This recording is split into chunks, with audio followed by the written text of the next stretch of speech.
मेरे काफ़ी साथी मुझसे बोलते हैं कि जब दुनिया में इतनी परेशानियां हैं और तुम डेवलपमेंट सेक्टर के इंसान हो, तुम्हें पढ़ाई लिखाई तुमने ग्रामीण विकास में की है, मैनेजमेंट में की है, और बीएससी एग्रीकल्चर हो, पढ़े लिखे हो, इतना अनुभव है, तो सामाजिक गतिविधियों में क्यों काम नहीं करते हो? किसी एनजीओ में या किसी इंटरनेशनल डेवलपमेंट फर्म में काम क्यों नहीं करते हो? इतना दुख फैला हुआ है तो काम क्यों नहीं करते हो? देखिए दोस्तों, कोशिश तो की थी। मैंने करीबन 18-19 साल काम किया है, और यदि आप उसमें मेरे घंटे के हिसाब से देखोगे कि कितने घंटे काम किया है, तो शायद मैं बोल सकता हूँ कि I have work experience of around 30-40 years. क्योंकि काफ़ी मेहनत की थी मैंने और कोशिश की थी, एक बहुत ही दिली ख्वाहिश थी कि कुछ चेंज बदलाव आए, लेकिन वो सब बदलाव की कोशिश करते करते, करता भाव लाते लाते, अपना अहम बढ़ाते बढ़ाते मैं आनंद में रहना छूट गया था मेरा। फिर मुझे भगवान ने सलाह भेजी कि भाई, सबसे बड़ा धर्म, मेरे पिताजी कहते हैं, सबसे बड़ा धर्म जो है वो आनंद में रहना है। यदि आप आनंदित नहीं हैं तो वह पाप करने जैसा है। यदि आप खुश नहीं हैं तो आप पाप कर रहे हैं।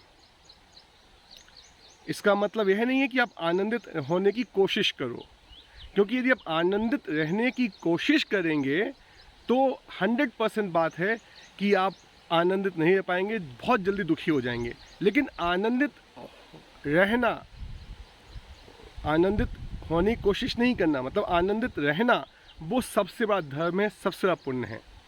तो यही है दोस्तों। और हम कैसे रहते हैं आनंदित? देखो, आनंद जो है वो भगवान का वरदान है, और यह वरदान आपको तब मिलता है जब अपनी समझ बढ़ाते हैं, जब आप अपनी स्वीकारता बढ़ाते हैं।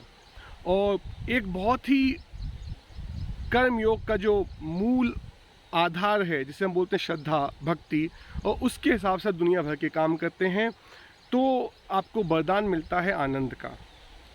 तो दोस्तों, मेरे ख्याल से यदि आप आनंदित होने की कोशिश कर रहे हैं तो मैं सलाह दूंगा कि थोड़ा सा यू टर्न लेके देखिए।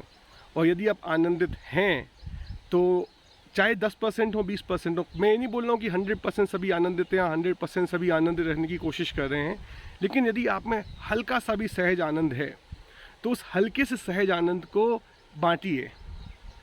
बांटने के लिए किसी संस्था की ज़रूरत नहीं है। आप किसी को देख के स्माइल कर सकते हैं, आप किसी को देख के, मतलब करना भी क्या है, आप सहज हो जाते हैं। मतलब यदि आप सहज आनंदित हैं तो ये जो कर्तृत्व भाव दुनिया आप पे लाद देती है कि आप ही को करना है और आप ही सब कुछ कर सकते हो, तो उस कर्तृत्व भाव के चपेट में मत आइए। देखिए, यदि कोई आपको साधन दे, कोई आपको सुविधा दे, कोई आपके साथ हाथ में हाथ बढ़ के आगे बढ़े लगा के, तो बिल्कुल पक्का आगे बढ़िए आप लोग। मैं ये नहीं बोल रहा हूँ कि आप मौके पे चौका ना लगाएं। मैं यह नहीं बोल रहा हूँ कि जब मौका आए तो आप बोले कि मैं तो आनंद में हूँ, मैं सो रहा हूँ। नहीं नहीं नहीं, जो आनंदित होता है वो बहुत ही गतिशील होता है। मैं भी देख रहा हूँ, मैं 4-5 साल से किताब पढ़ रहा था, कोशिश कर रहा था, लेकिन आनंदित नहीं था। अब मुझे आनंद है, मतलब मुझे कोशिश नहीं करनी पड़ती, मतलब मैं कहीं भी आनंदित हो सकता हूँ। और पहले सोचता था कि कैसे होगा, मैं कौन करेगा, कहाँ से इतने पैसे आएंगे, कहाँ से पार्टनर्स आएंगे, कहाँ से गुरु मिलेंगे, बहुत नौटंकी थी दिमाग में।